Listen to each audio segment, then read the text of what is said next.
இங்கே பாருங்கள், இது நாங்கள் ஒரு 4 மணிக்கா வந்தோம். இப்போ மணி 6 ஆகுது. 2 மணி நேரத்துக்குள்ளார இவ்வளோ நம்பர் பிடிச்சிருக்கிறோம் பாருங்கள். இந்த பேக் ஃபுல்லாக இருக்குது. நெக்ஸ்ட்டு இந்த பேக் ஃபுல்லாகவும் இருக்குது. இதை நான் வீட்டுக்கு எடுத்துகிட்டு போயிட்டு உங்களுக்கு ஓப்பன் பண்ணி காமிக்கிறேன். இங்கே பாருங்கள், இது வந்து நான் அந்த மட்டிக்கல்லையை அவிச்சு இது கறியாக எடுத்து வச்சுருக்கேன்.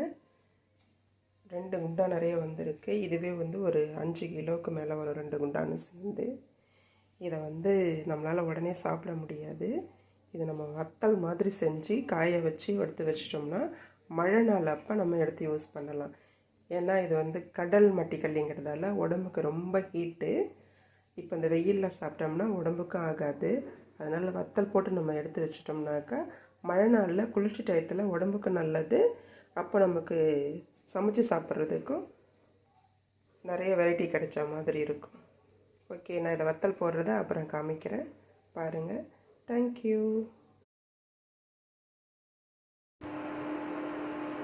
இப்போ நம்ம வந்து இந்த மட்டிகல்லி கறியை வத்தல் போடுறதுக்கு தேவையான அளவு மஞ்சத்தூள் எடுத்துப்போம். கொஞ்சமாக உப்பு எடுத்துக்கலாம். இது எல்லாத்தையும் போட்டு நல்லா பிசைஞ்சு கொஞ்சம் நேரம் ஊற விடுவோம். ஊற விட்டுட்டு அதுக்கப்புறமா எடுத்து வெயிலில் காய வச்சு எடுத்துடலாம். நம்ம வீடுங்களில் இருக்கிற தட்டுங்களை பரப்பி வச்சுட்டு அதில் நம்ம இப்படி கொஞ்சமாக உதுத்தா மாதிரி காய வச்சிடலாம். உதுத்து காய வச்சிட்டோம். இதை வந்து நம்ம ஒரு துணி போட்டு மூடிடலாம், டஸ்ட்டு எதுவும் படியாமல் இருக்கிறதுக்காக. இந்த காக்கா இந்த வாசனைக்காக வந்து தூக்க ஆரம்பிச்சிடும். அதனால் எந்த டிஸ்டர்பன்ஸ் இல்லாமல் இருக்கிறதுக்காகவும் நம்ம ஒரு துணியை போட்டு மூடி வச்சிடலாம். இப்போ மூடி போட்டு வச்சிட்டோம். இதை மதியமாக வந்து ஒரு தடவை நம்ம கிளச்சி விட்டு திரும்பவும் மூடி போட்டு மூடி வச்சிடலாம்.